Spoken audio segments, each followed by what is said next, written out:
Every good true crime story starts with a 911 phone call. Well, this one may have started even before that.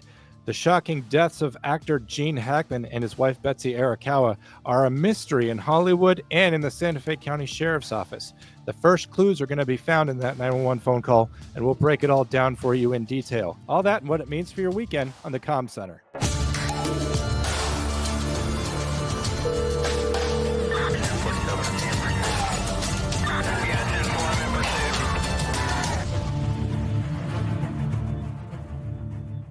Wake up, America. It's the Comm Center with Drew Breezy. It's a TV show on the internet about two best friends who are summoned by a small town sheriff to investigate when a strange smell is coming from an abandoned factory on the edge of town. Why the hell do we have to investigate a smell, Sheriff? I'm John. I'm an actual 911 dispatcher. I've been doing that in my community for about 10 years. I'm joined, as always, by my podcasting partner with police benefits. That's Drew Breezy. He was a police officer on patrol, narcotics, going undercover, and blowing open cases all over Florida. Drew, how have you been? I've been great. What's your favorite Gene Hackman movie besides Hoosiers, Superman, and The French Connection? Oh, The Birdcage. Oh, okay. La Cage aux Folles? I was not going to say The Birdcage. I was hoping I would get to ask you first, but you beat me to the punch. I didn't want to embarrass myself. Well, that's why I went ahead and did it by saying The Birdcage. This poor maintenance man and his 911 call. Yeah, that's the call that we're about to get to. I actually liked listening to this 911 phone call. I guess, it's something that I do as a profession, but it illustrated a lot of points about how difficult it can be as a 911 dispatcher and how when you have a situation that's even at all slightly out of the norm, it can really throw you. So, Drew, we're going to go ahead and play that 911 phone call in its entirety. There are a lot of long periods of just dogs barking, and but we'll comment on what that all means in the call. In the dogs barking is a clue, by the way. Yeah, go ahead. Listen to them bark. See if you could decipher what the dogs are trying to tell you. Santa Fe 911, what is it? Emergency? Hello, my name is Wade. I think we just found one deceased person inside a house. What's the address here? There's no address. There's no address. I'm going to wait for you at the gate. I'm going to wait for you to please send somebody really quick. Okay. So here we have story time already. 911 dispatcher starts with, where's your emergency? And the person calling is so exasperated to get the story out that without telling the dispatcher where to send any help, he's already said that we've found at least one deceased person. Drew? Yeah, and you'll hear the frustration in a minute. Like in a perfect world, a dispatcher is just going to type in the address or start typing in an address, and it's going to populate. But you'll hear in a second. It's not always that simple. What Drew means by populate is that in our systems at 911, we actually have all the addresses that we're supposed to have. So, and it's our job to verify that address to make sure that we have help going in the right direction. There's nothing more frustrating than when you're already halfway through a call and trying to verify where your ambulances or police cars are going to. What's going to be the address? It's going to be 1 North Summit Drive down at the gatehouse. I'll meet you over there. I'll meet them over there. I'm the caretaker for the subdivision. I'm going to bring them up here. Give me 1 second. 1 summer night? 1 North Summit Drive. 1 North Summit Drive. And what is 1 North Summit Drive. My name is I'm the caretaker for the subdivision. What's a good phone number for you in case we disconnect? Okay, give me 1 second. Let me speak with the paramedics. Thank you. Give me 1 second. Damn.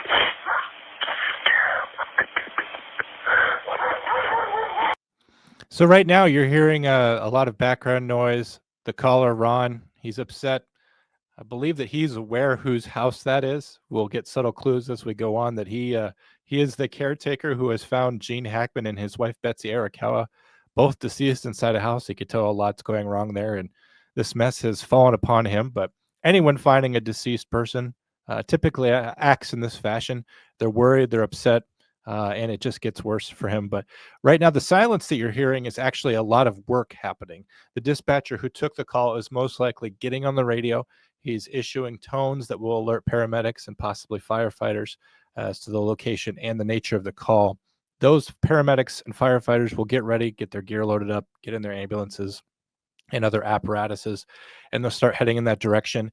At this time now, the dispatcher is going to be asking more about what's happening there so they can get more information to those paramedics who are already en route.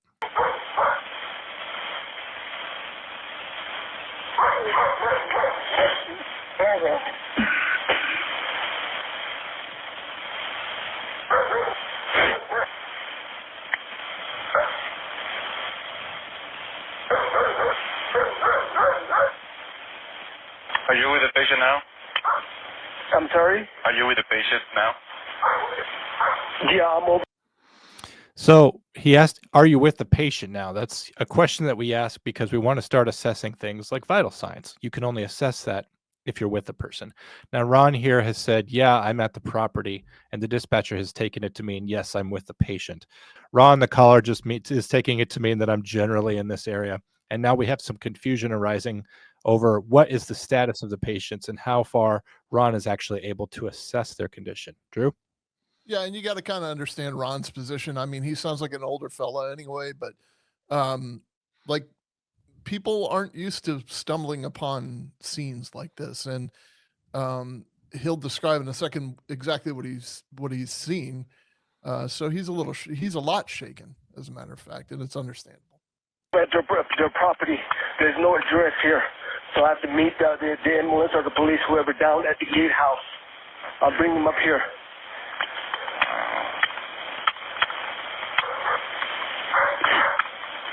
Okay. How old is the patient? I have no idea. You don't know? Okay, that's fine. It's a We generally ask what the age of the patient is to get a 10,000-foot overview. Are we talking about a baby? You know, that's very different than an adolescent male or a full-grown woman or a geriatric male patient. We're just trying to get something in the ballpark so we can begin to understand what the scope of the problem could possibly be. Right, and you got to know what apparatus to send also. patient, a male or a female? A female and a male, probably. I don't know, sir. Just send somebody up here real quick. Okay. Are they awake? I have no idea. Are they breathing? I have no idea. I'm not inside the house. It's closed. It's locked. I can't go in. But I see them. She's laying down on a floor from the window. Okay. There she goes. Okay. Do they appear to be completely awake? On the way? Do they appear to be awake or alert? No. It's not. Okay. No. Okay. Do you hear them talk or cry?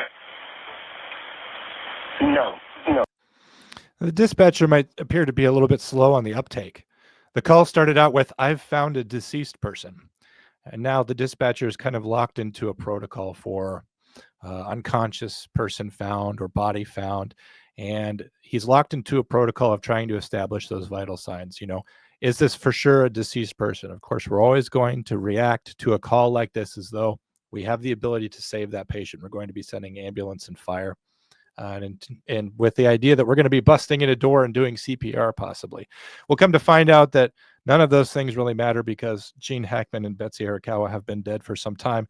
And I think this is one of those times where you have to read between the lines, and the dispatcher can't know this in the moment it's happening. We have the benefit of hindsight. We also have the benefits of me painfully transcribing this 911 call. But I think Ron is very aware that the people inside the house are extremely dead. And that's part of him being shaken up. It's not just finding a dead person. It's finding someone with an advanced state of decomposition. And I think also, as I said, I think Ron knows whose house this is, and he doesn't want to be the person on the phone saying, I just found the occupants of Gene Hackman's house dead. I think that it's shaking him up very much, not only what he's found, but sort of the fame or notoriety of the people who live in his subdivision. Drew? Yeah, I totally agree. I think, come to find out in doing like a little research on the case, they were just very, very, very private people. And he's, on this kind of like ranch, or, he's got acreage and a beautiful home in New Mexico that's in a subdivision that doesn't have an address, that doesn't, so if they let you into their world, they're probably trusting you with not telling anybody what goes on in their world. Mhm. Not that there's anything nefarious or anything No. wrong with that theory either, but that could be another reason why he's like he's had specific instructions like not to share what they're doing. Yeah. Well, Gene Hackman's 95, and if he's living on 12 acres and a house, he's not maintaining that property himself. I mean, Yeah. I'm 40 and I have less than an acre, and I'm doing everything that I can over here. So he's got people coming in for pest control, for landscaping, for house repairs, plumbing, HVAC, everything that he's got going on in his house. And there's probably a system in place to help him enjoy having a private life. When you're Gene Hackman and you're one of the world's most famous actors, you don't want people to be able to look you up. And the problem is catching up with dispatch now, as we'll continue to struggle with the address. Okay. Are they moving at all? No, dude, they're not moving. Just send somebody out here really quick. We say this all the time, but Yeah. callers just send somebody. They get frustrated by questions. Admittedly, these questions are not terribly helpful given what we know, what Ron has seen. But the caller is always just send somebody. They get frustrated by the questions. Okay, my units are underway, okay? I'm sorry? My units are underway right now. And, Okay, I'll meet them down at the gatehouse because they might not have a code. okay. Also, is there any way... That means that the cut probably cut off with you. Okay. Also, is there any way that you can open the house, or is there like a hidden key so my units can access it? I have no idea. I have no idea. So the house is closed? The door is closed? Yeah. I'm sorry? I'm going to meet them. Okay, sir. My units are on their way, but can you confirm the address because I don't have a 1 North Summit Drive. So if you Google this yourself, 1 North Summit Drive in Santa Fe, New Mexico, if it happens to you like it did to me, you'll find a red pinpoint near Summit Drive, but sort of out in the middle of nowhere. And I don't know what it will look like on his CAD or his mapping there at the Santa Fe County Sheriff's Office, but it's throwing him for a loop. He's not sure that he's sending people to the right location. Drew? Yeah, that's kind of tough. But like I said before, that's 1 Summit Drive could probably be like the subdivision's address. And I think it's the address for the actual gatehouse. I think he's saying, go to the gatehouse. He's actually, the caller, Ron, has said this several times. Send the units to the gatehouse. That's where I'll be. And once they arrive at the gatehouse, I'll direct those units to the house where they need to be. Copy. There is a 1 North Summit. That's where I work at.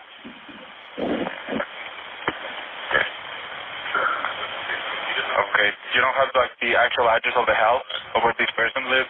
I have no idea. There's no address. There's a reason why for that. Okay.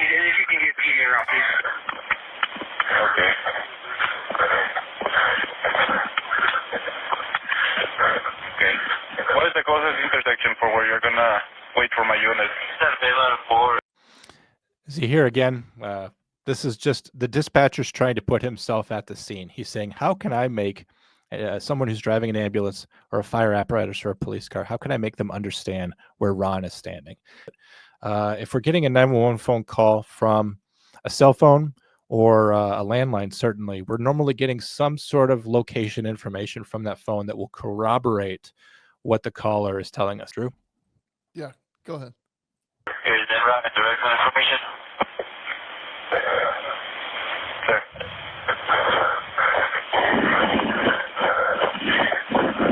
Sir, what is the closest intersection that you're gonna be?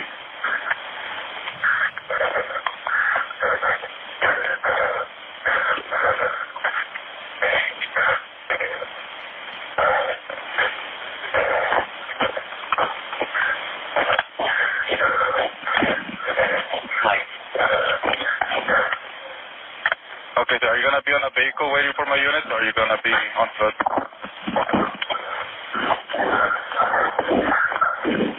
Are you still there?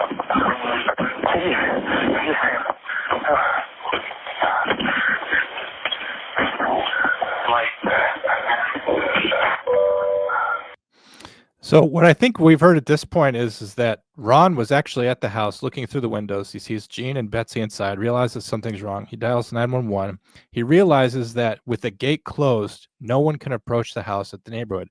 I think he's running away from the house and he's just jumped into a golf cart to drive back to the gatehouse, Drew.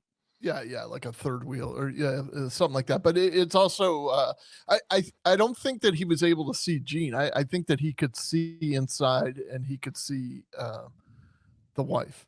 I don't think he could see because they were in two different parts of the house. She was like in a hallway near a bathroom or in a bathroom that he could see from a window, and Jean was in a like a mud room in the back.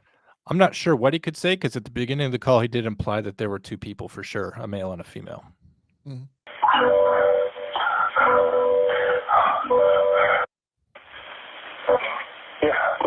Yeah. Are you going to be on a vehicle waiting for my unit, or are you going to be on foot? I'm going down to the gatehouse right now. To the gatehouse? Okay.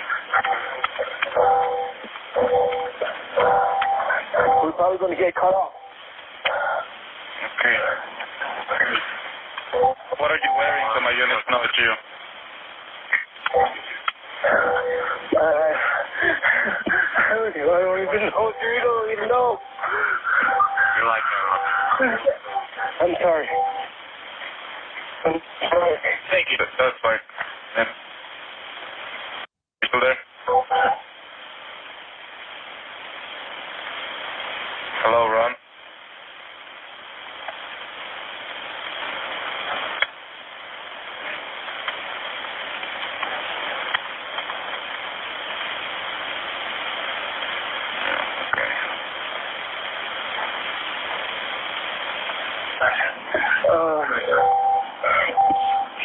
I think he had just jumped out of the vehicle and was attempting to open the gate. Oh my God. Okay.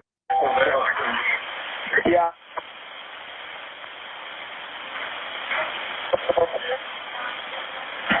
But I'm home to the gatehouse. I'm just like, it's like it's away. Ambulance coming. If there's an ambulance coming out here. Okay, what are you wearing so my units know it's you? Again, the dispatcher is trying to have any kind of artifact physical from the scene. We don't have an address. We don't have a nearby intersection. We don't know what Ron looks like. We're sending an ambulance to an unknown place. We need to reduce all confusion when they get there. They need to know Ron when they see him.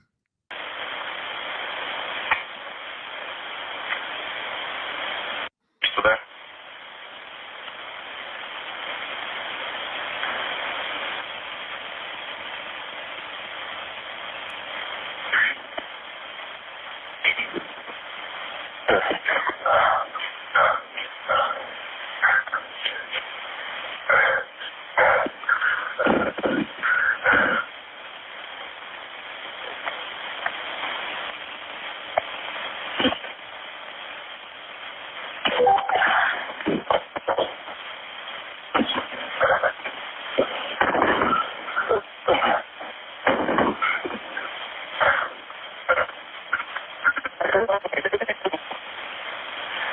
Can barely understand you. You're coming in and out.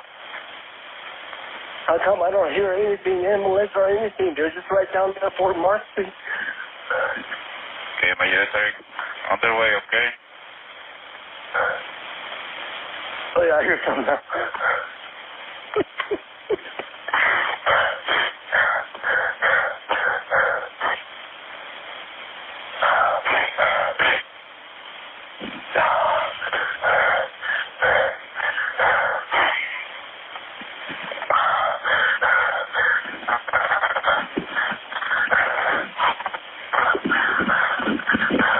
Okay, just to confirm, is there any way my units can get into the house? I'm sorry. Is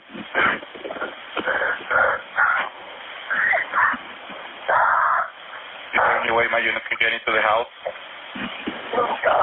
This gate is, I don't know the code number, but I could just bring him up to the house. The way we got in was we jumped the wall. I could do another, so when I can see it comes in and out all the time. Here comes Jimena. I'm going to let go. Okay. So, okay. Here comes the unit out here. I thank you for your help. I appreciate you. Bye. No problem. Bye.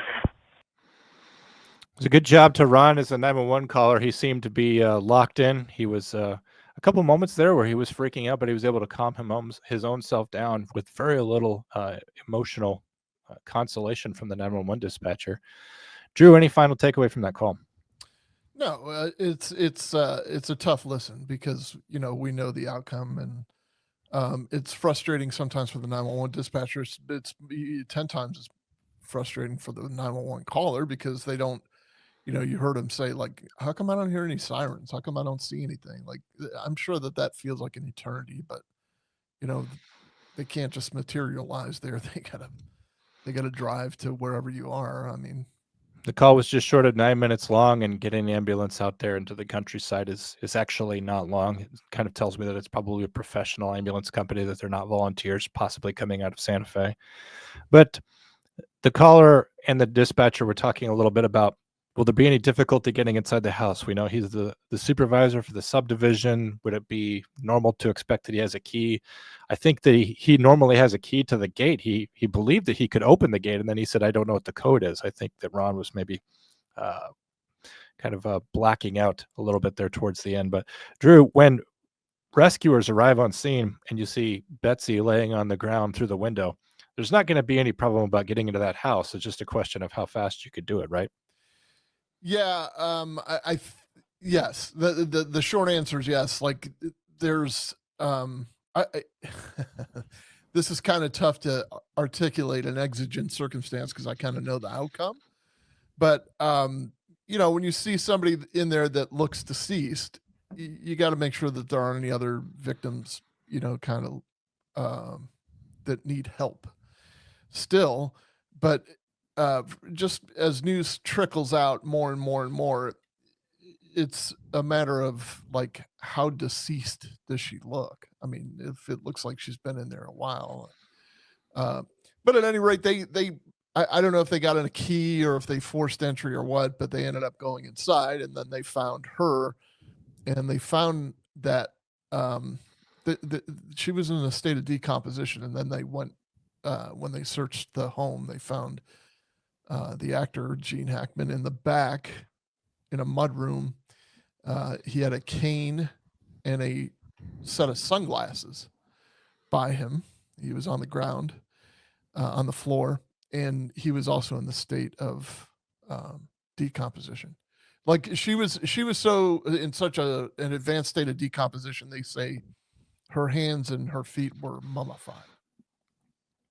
So what that says to you, that it's not exactly exigent, it's not emergent. Seems like maybe one of those situations where a search warrant would serve you best. The Fourth Amendment applies to the house in terms of you going in and making a search. It's obviously a crime scene or potential crime scene, since someone is dead inside the house. You usually treat a deceased person as a homicide until you can rule it out, particularly with the advanced state of decomposition there. I heard a different source Tuesday that the door was possibly ajar. I know that Ron here is concerned that the door is closed, that no one can get in the house. The dispatcher is concerned about making entry. Do we know if the door was closed or was it left ajar? Because if the door is left ajar, that has all sorts of implications for a criminal investigation. Yeah, you're going to look for clues all over the place anyway. And just like you said, you're going to treat that like a homicide scene until you can prove otherwise. And certainly nobody's heard from these two people for quite a while. And, this guy makes his phone call that says, man, I could see bodies in there. Like, I think the one thing that kind of stands out about his call is, like, he's freaked out enough to kind of rule him out almost immediately just based on what he's saying.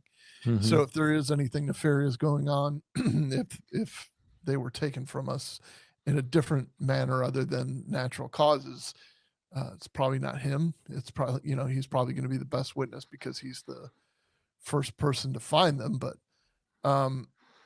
you're going to go in there and look for signs of blood or and the thing is, what they discovered was there were two live dogs and one deceased dog. And that's where things kind of got interesting. It really complicates the theory because for me as a 911 dispatcher, when we find more than one person dead inside a house and there's not obvious violence, first thing we go to is, and the first thing I thought when I was reading up on this case, carbon monoxide. You've got a leak inside the house. Carbon monoxide is an odorless and deadly gas. When you breathe it in, it bonds with the hemoglobin in your blood, and your blood cells become saturated with that carbon monoxide. However, your body doesn't metabolize that for being alive, and because your blood cells, your normal body can't eliminate that from your blood cells, you can't absorb any more oxygen, so you can essentially breathe and suffocate at the same time. But the interesting thing about that is that if you're breathing in carbon monoxide, even if the source of it dissipates, turns off, you think there's a broken furnace or something that eventually, like the electrical power turns off, those bodies are still going to be full of traces of carbon monoxide because they had no way of eliminating it from their body. So their blood's going to be full of that. That's something that, a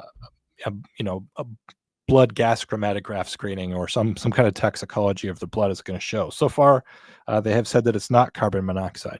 The other aspect of that that's interesting is that you have one dog that passed away, a German Shepherd, inside the closet in the bathroom near Betsy. But those other two dogs, there was a doggy door in the house, so the dogs were able to come and go. So why two dogs but not that third dog? It kind of makes me think, was there some kind of spontaneous gas release inside the house that felled the three people that were living inside while the other two dogs were outside? And I know what you're thinking. That sounds crazy. What kind of gas would be released in the house that would knock out three people? The only thing I could say to that is that it's unusual that all three of these people would apparently just stop where they were standing and fall over dead. And if you remember, it was a bit more protracted than that, but Brittany Murphy and her husband were both actually killed by mold. And so I wonder if it's, I'm not ready to jump to some sort of really strange or out there theory, but I don't really have anything that fits all the facts yet. Drew, what are your early theories? Well, to start an investigation like this, you get the 911 call, you go there. Obviously, the patrol units are going to start searching. And if there are no signs of foul play, they found some prescription medication on the bathroom counter where she was found. But there are no other outward or obvious signs of foul play. And then there is that deceased dog, but he was in, from what I understand, in a kennel inside a closet inside the bathroom. So he couldn't escape. He couldn't escape. So there are a couple of things that could have happened, but the responders themselves have to think about, well, if this is carbon monoxide, then are we in danger right now? So I think what they did immediately was call for gas and fire department people to come out and inspect before they did anything further. I mean, you have two very obviously deceased people in there, and then two dogs, so you can, and one deceased dog and two live dogs, so you can back out of there and you can write your search warrant because they have, you don't know what you have. You don't know who's got the expectation of privacy. You don't. So it's just always safe to get this search warrant. It just, it falls under the Fourth Amendment. You want to make sure that you cross every T and dot every I, and that you're because if this does later on in life turn into some type of homicide investigation, you don't want there to be any question as to who had the right to be in there and who didn't. So they wrote this search warrant. It's a few pages long. This is the affidavit here. I'll post it on our website, thecomcenter.com, if you want to look at it. But it does, there is a return also of the search warrant. So normally what you do with these search warrants is that you'll write probable cause in an affidavit for search warrant, and the judge is going to read that affidavit, and it's just basically a list of facts. It'll start off with what was the guy that called 911? John, was that his name? Or Ron. So Ron citizen called 911. He's known to the family. He was in an excited manner, called 911 and said that he could see from the window. Then certified and sworn law enforcement officers arrived on scene. they could see the same thing he saw. They found a door ajar, which I didn't know, but they opened the door, they went inside, and upon a cursory search for further victims, they discovered 2 deceased people that, in advanced stages of decomposition. So, we're requesting the courts grant us the permission to go into this residence and search and determine, and try to conduct our investigation, try to determine their cause of death and whatnot. So the judge is all in. Normally, I mean, as long as you got good probable cause that can articulate it, it's that's the waiver of the Fourth Amendment, that, as long as you bring it to the court with probable cause. And part of the search warrant is, you have to go in there, you have to read it aloud, believe it or not. I've read a search warrant to a kitchen table one time, but you got to read the search warrant aloud. I think that's just like old English rule that we still follow. And then you have to do a return of property. You have to do a kind of a receipt of everything that you're taking from there, because it's baked right into the search warrant. You're telling the courts that, hey, whatever we take from there, we're going to put on a piece of paper and we're going to give it to you, so you know what we took out of there within 10 days of serving the search warrant.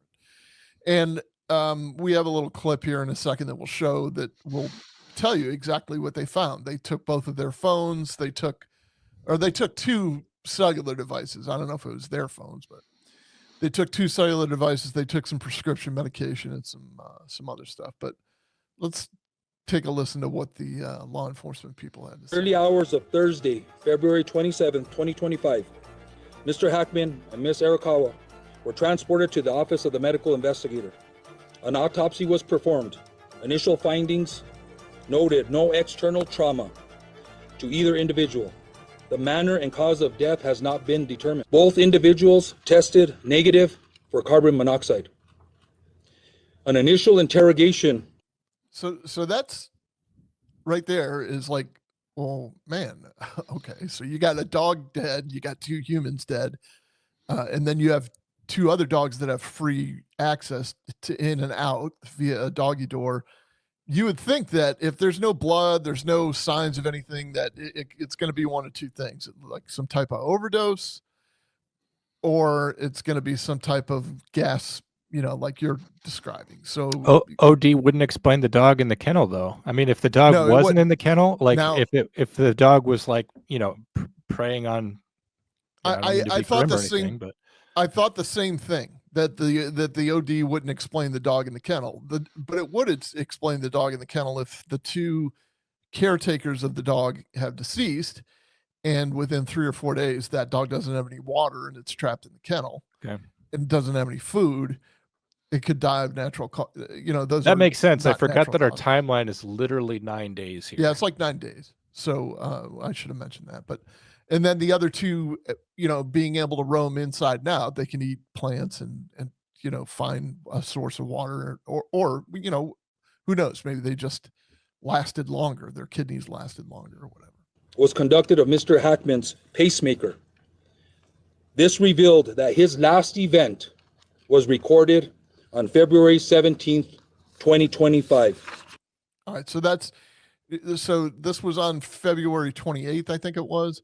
But so I found that pretty interesting. They determined the last time that his heart beat was on February 17th. They did it through his pacemaker. But what else does that tell you, John?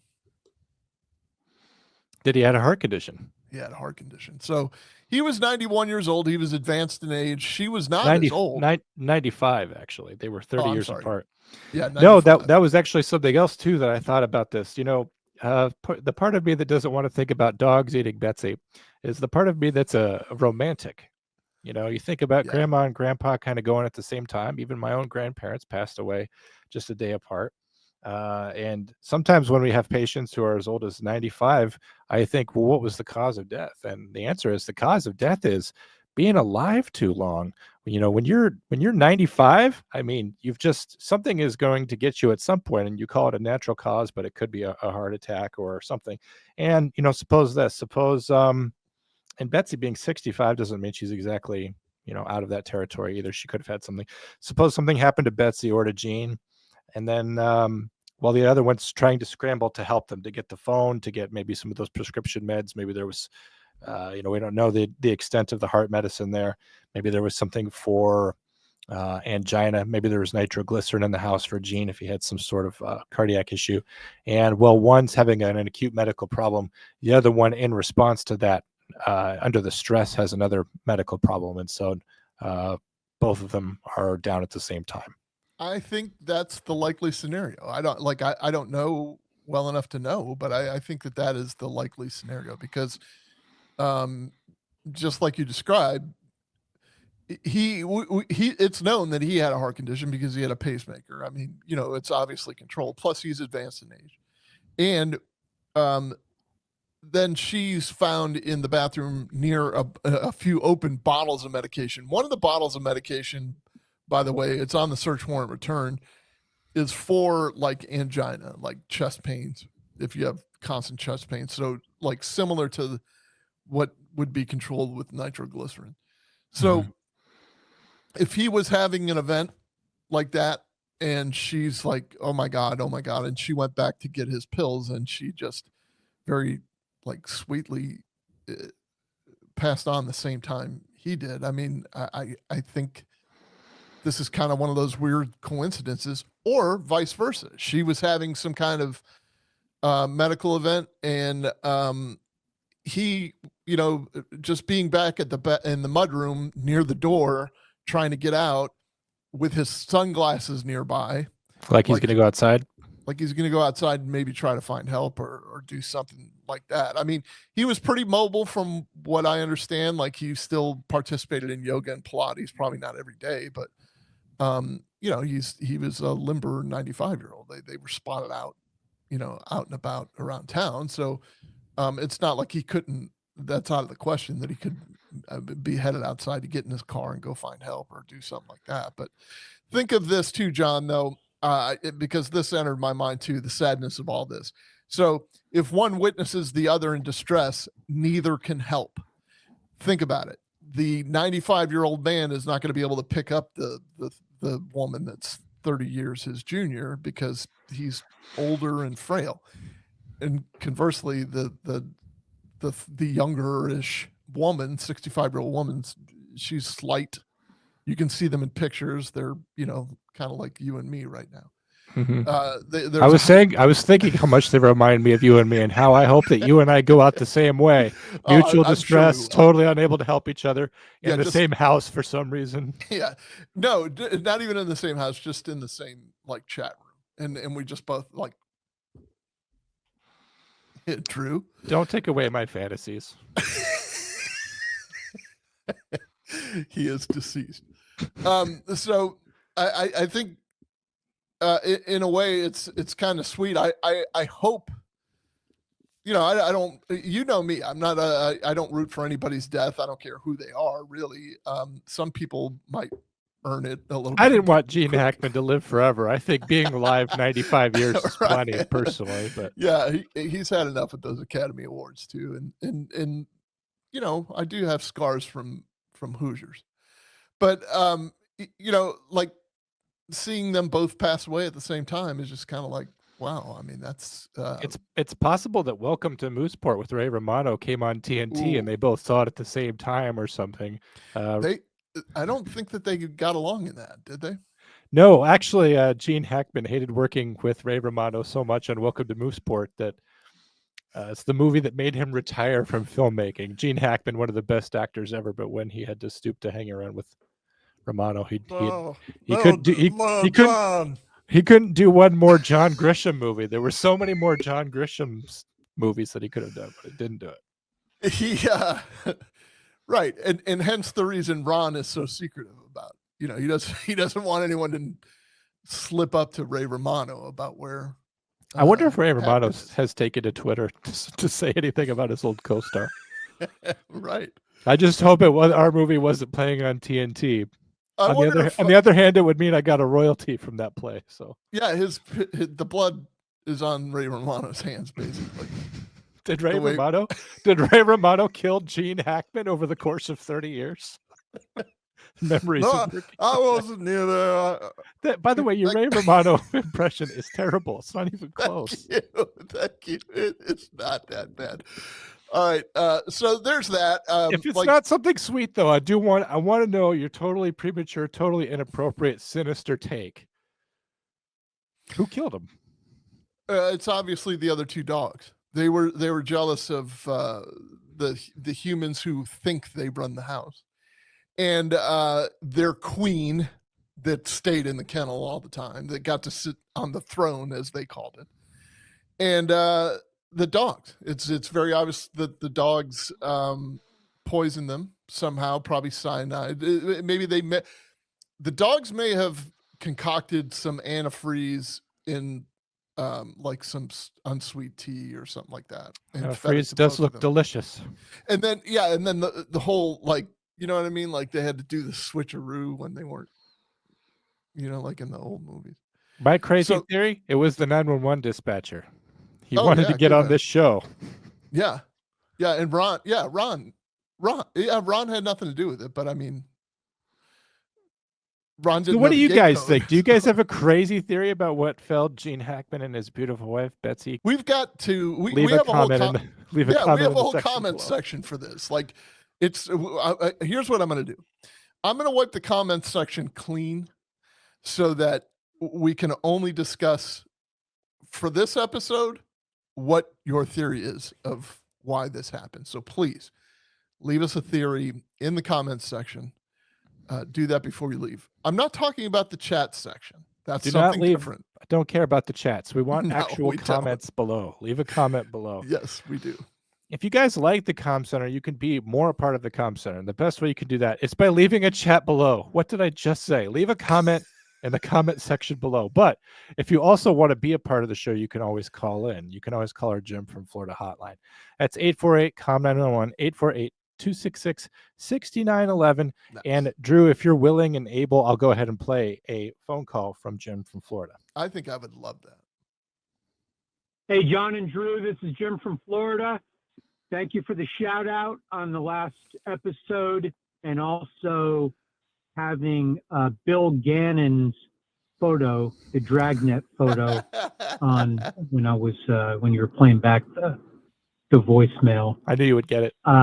Well done. Lake and Riley, Drew brought up a great point, and really I think you guys need to stand on a little further. He brought up a great point about the suspect, once they get his DNA profile in the system, how many other unsolved cases is he going to be linked to? And, maybe that'll give some of the families and victims some closure on those cases. Can't leave John out. John always defending the United States of America, regardless of the circumstances. So unfortunately, we lost that game.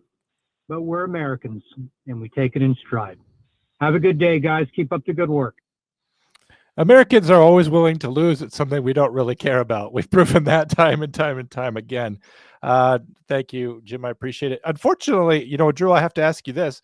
So if the DNA and the fingerprints and everything else related to the killer of Lake and Riley go into the system, and we solve more crimes with that, particularly as maybe more facts are uncovered, are we, the public, ever going to find out about that? Because those criminal cases are going to be pursued to their conclusion, and they're not necessarily going to be prosecuted because Jose Ibarra is already serving life in prison.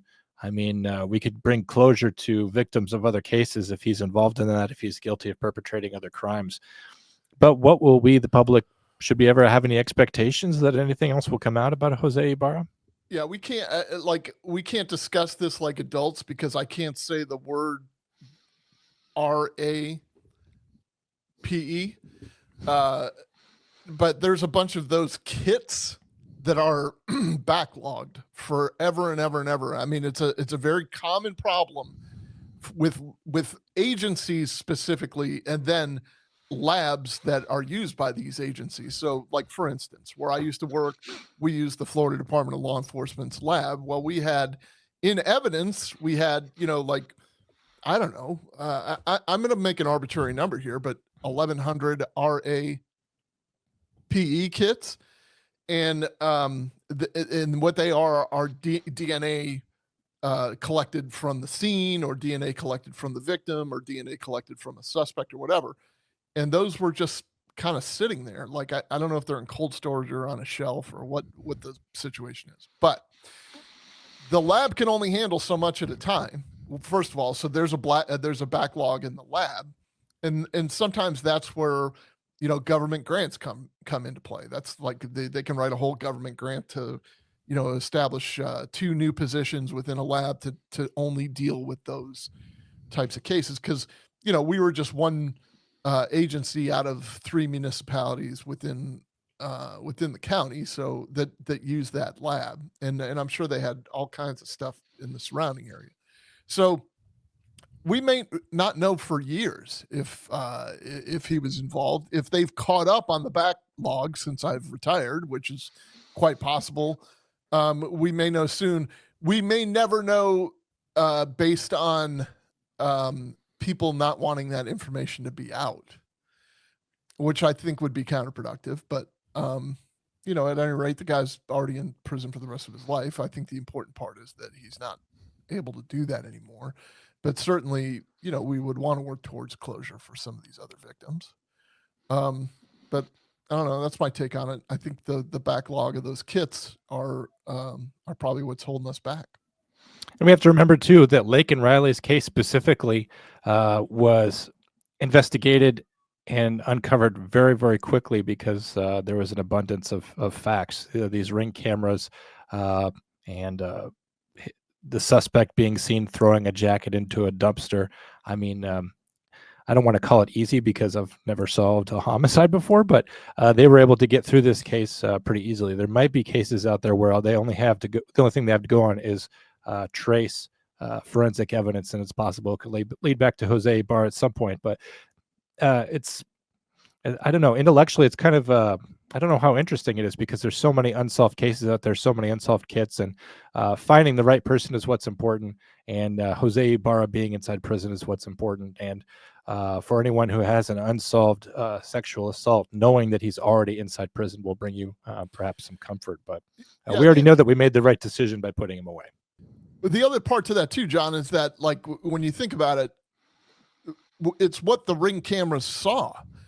You saw him toss his jacket into a dumpster. Then you saw him take off 2 black, you know, gloves, like food prep gloves, like nitrile gloves. Yep. Then and he tossed those in a different area. Then you saw him take a hat off and toss it in the bushes. To me, that's indicative of somebody that's done that before, or at least knows the system. They know the game. They know that you got to get rid of, you know, they know that that's potentially going to bring it back to him. He was dressing up in black and testing out doorknobs. Okay. So this guy was not on his first day of peeping went after Lake and Riley. He had been tracking her too, that he knew when her morning jog was, that she normally kind of came through his apartment complex parking lot as sort of a shortcut. He was timing it out and lying in wait for her to ambush her. And he could kind of backtrack that. And he realized, well, if she's coming through my apartment complex at about this time, she's going to be running through this wooded area at a certain time. And that's where he was waiting for her. So I believe very seriously that he probably has other victims out there for sure. He had done that so long that he's actually a peeping Thomas. So here's the thing. Let's hear me out on this. I'm not like, I really want you to listen to our podcast. You can find it on all podcast platforms. I want you to look for the podcast called Trigger Justice, The Case of Hannah Payne, because that's our podcast also. That's edited versions of the summer series that we did last summer. And she's coming up on an important court hearing herself. I got a comment on one of those podcast episodes. It's its own podcast, by the way. It's called Trigger Justice. But I got a comment on one of those that specifically said, you do realize that her defense attorney did not send out one subpoena in that entire case. And I didn't know that. there's some very interesting developments in that case. We need to revisit it. We need to do a whole other episode. For instance, I know that one of the jurors was perhaps not in the jury box, but one of the jurors was found on social media with a BLM T-shirt. So obviously their opinion was swayed. You're allowed to have your opinion, but there was also the detective. There was a white female and a black male detective that questioned Hannah in the interrogation episode we did. Well, I mean, they conducted the interrogation not just for our episode, but that detective is no longer employed. He was found. I think he was decertified. I think there was cocaine involved. So I don't know what that does to his, because he was the state's witness from the law enforcement aspect. And now he's had his badge ripped off and thrown into a river, essentially. Yeah, like they broke his scabbard, or they pulled his sword out of his scabbard. See, my initial impression of her lawyer is that he wasn't very good. Do you remember his examination of the 911 dispatcher saying, how does she sound to you? Does she sound in distress? And the dispatcher's just like, people sound differently. I don't know. It seems like if you're going to be in a murder trial, you're going to talk to a 911 dispatcher or someone that you're going to is going to be like someone that you're going to put on the stand, do a little research like they did in Runaway Jury, that John Grisham movie with Gene Hackman, and figure out what this person's going to say when they're on the stand. And when he asked the 911 dispatcher, does this person sound like they're in distress to you? He didn't get the answer he was looking for. Now finding out that he didn't subpoena anyone, that just seems like grounds for a new trial anyway. That's ineffective counsel if you're not subpoenaing anyone. Well, he was also like sanctioned into oblivion. Not necessarily sanctioned, but like any request or any objection he raised, it was like he had no credibility. So I don't like, there may be ineffective counsel issues. There could just as easily be like kangaroo court issues. Yeah, like trial court error issues. But I think, in retrospect, that may have been a case of this attorney thinking to himself, I don't know what this guy was thinking. I think it may have been there is no way in 10 million years a jury's going to buy this shit kind of case. And that's how he approached it. I'm not saying it was lackadaisical. That's not what I'm saying at all. I'm saying that he was like, this is a no-brainer. Let me just get up there and argue it. All I have to do is litigate it. This is a no-brainer. And sometimes when you have the truth or facts on your side, it kind of can make you a little overconfident because you think that you can just get up there and explain the situation and anyone's going to understand it. But right. I really want you guys to get back into the Hannah Payne thing, because I think it's going to become a pretty big issue at some point. 1 and 2, it's an intriguing story. And I'm telling you, just from re-editing those things, the things that you and I discussed, we're like, man, we were dead on that one. We did one episode, I think, in the same day, but even still, one foreshadowed the other one. It was like a perfect complement to the other one. And it was like, it came out of nowhere. It came organically. It wasn't like, we only wanted it to be one episode and it turned into 9, case in point, because 8, as we were discussing it, we would uncover and investigate things and just it was like Russian nesting dolls. It really the deeper you went, the more there was to find. It was Pandora's box. Like it was every metaphor you can imagine. It was all the metaphors all packed into one. Yeah, it was a Rubik's cube. So they look, get into that. They're fun. I put them on Facebook also. So it's a Facebook web series on our Facebook page, not on our Facebook group, but in our Facebook page, which is facebook.com/thecomcenter911. So you can find all the episodes there. I'm trickle releasing them there, or it's its own podcast, like I said. Now, I'm not into plugging other podcasts, but Brandon Tatum did a very comprehensive case study on the Salvatore Aldrade Mantua Township, New Jersey case that we covered way back when. We got the attention of the Aldrade family. They came on the show, if you remember. Barbara and Drew. Drew's a cop in Philadelphia. Their son and Barbara's a teacher, and they are just wonderful, loving parents trying to raise money to sustain life for Salvatore because he's out of a job because in my opinion, crooked attorney general in New Jersey in the name of by the name of Platkin. So Brandon Tatum, with his 3 million YouTube subscribers, did a full comprehensive breakdown of the case, made a lot of the points that we made. It's on the Brandon Tatum channel. He didn't really mention us that much. I will tell you flat out that I made that connection happen. It's not like I know Brandon Tatum well. We've spoken a few times. But the reason I'm telling you that is so I can tell you this. I'm telling you that because I am proud that he got a hold of that case and he's talking about it the same way we are. One, and two, he's got a couple million people in his stable that can throw a couple bucks towards the Eldrades, because that's at the end of the day what we're trying to do. This was an injustice. There's no two ways about it. They need money to help this kid with salary, to help pay for legal fees. And, I'm not putting that on your backs as it's our true crime audience, dispatchers and whatnot, but I'm glad that that has been in front of a bigger audience. It's going to be in front of a few bigger audiences even. So just keep the Eldrades in your thoughts. They're really itching to come back on, John. They want to do another, like a follow-up episode. So I was going to say, we need to have Drew back on. If he was part of Philadelphia SWAT, I want to discuss with him the post NFC Championship, post Super Bowl Philadelphia SWAT call outs in a whole land of people as mongrelly savage, even during the summer, as Philadelphia Eagles fans are. Can't imagine how difficult it has been for him over the past many months. It's funny you mentioned Facebook. I didn't know we were allowed to say them on the air anymore, but if you want to follow us on your favorite social media platform, go ahead and do that. You know where to find us. Go ahead and look for us, and we will catch you back here next week on the Comm Center, Drew. The Philadelphia Eagles of first responders. The Philadelphia Eagles of first responders. Deep cut.